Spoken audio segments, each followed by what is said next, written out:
Welcome to Meet the GIMP. My name is Rolf Steinort and I'm recording this in Bremen, northern Germany. I have got this image with an email from Norman. He asked me to save it.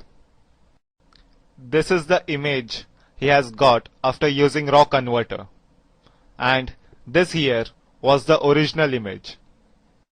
Comparing the images, it was clear what Norman has done. First, he has rotated the image and then he has edited the image with the curves tool to get the colors and brightness in the foreground right and tried not to darken the clouds. When you look at this image here, the clouds are simply gorgeous.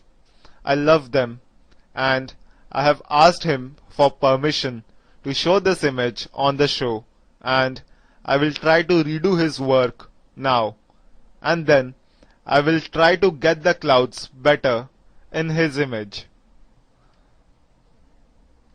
But first, let's see if we find something in EXIF information about this image which gives clue to what went wrong.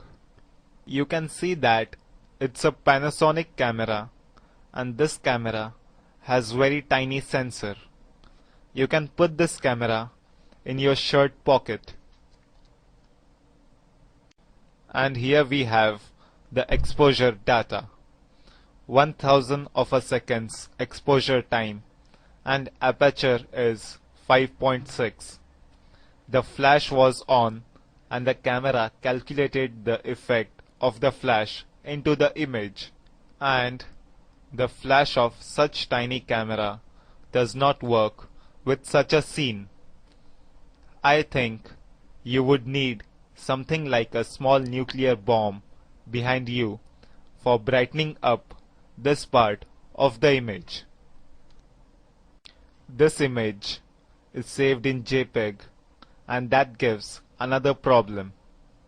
This area here, which is the really interesting part in this image, has become very dark because of JPEG compression.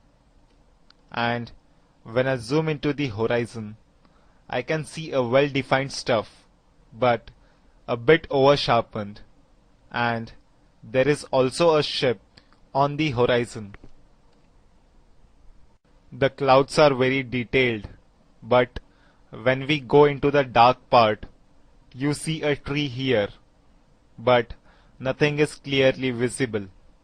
This is because JPEG leave parts out of the image which computer program in the camera doesn't think you will ever see.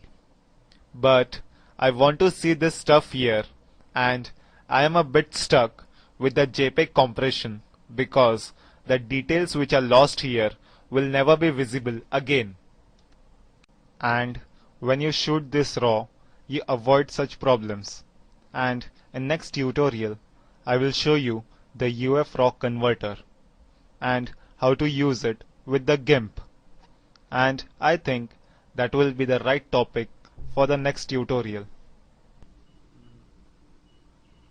I load the image into the GIMP by just pulling it over to the toolbox here and enlarge the window. Now my first step will be sizing this image a bit because the image is so large that the resulting XCF file will be more than 40 megabytes. Sizing down can be done by clicking on Image in the toolbar, selecting Scale Image, and I change the width to say 1000 pixels. And when I press Tab, I get the height as 750 pixels. And I have the best interpolation selected. So I click on Scale. Press Shift Ctrl E to get the image full into the frame here. And now I am set for editing this image.